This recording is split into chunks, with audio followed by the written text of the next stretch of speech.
Saturated compound. তো lesson number 4 আছে যে কাৰ্বন পৰমাণুবোৰ যদি এক বন্ধনী দ্বাৰা লিখিত মই কাৰ্বন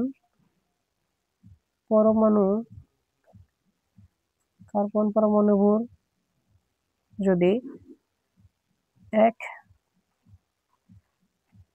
বন্ধনীৰ দ্বাৰা সংযুক্ত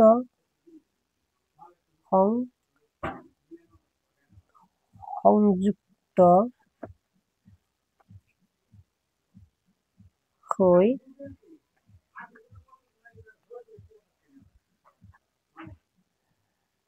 সৃষ্টি কৰা যৌগবোৰক সংপৃক্ত যৌগ বোলে।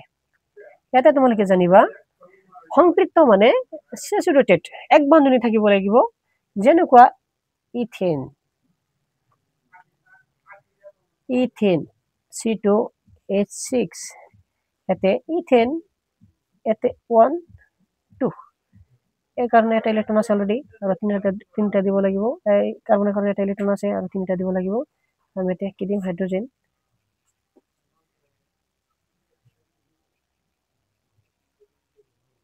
তাহলে এই এক বন্ধনীর দ্বারা যোজিত হইছে না নাই, এই কারণে আমি এক কি বলে কব পারো সংপৃক্ত, দ্যাট মিন্স স্যাচুরেটেড।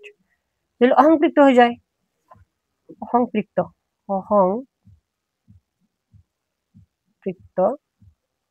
যৌগ আনস্যাচুরেটেড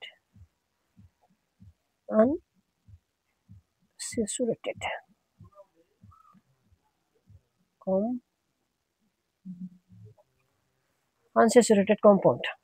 তাতে তোমালোকে জানিবা যে কার্বন পৰমাণুবোৰ যদি কার্বন পরমাণু যদি দ্বি বন্ধনী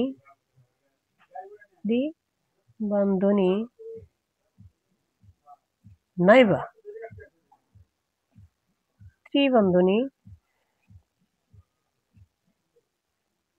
ত্রিবন্ধনীর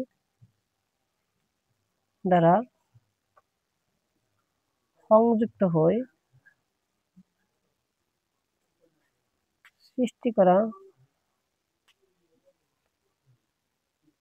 সৃষ্টি করা যৌগবোরক অসংপৃক্ত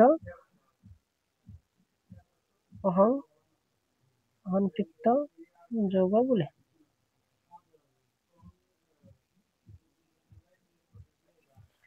ইজি এক্সাম্পল YX এতে ইথিন চাবা ইথিন or ইথাইন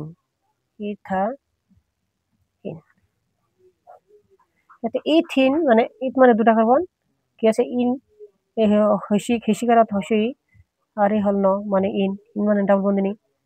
তো লিখিলো এটা এই কার্বনের কারণে এটা ইলেকট্রন দুটো ইলেকট্রন সাইডে হতে আর দুটো বাকি, এই কার্বনের কারণে এটা ইলেকট্রন সাইডে হতে আর দুটো বাকি, এটা আমি 3 হাইড্রোজেন দিই।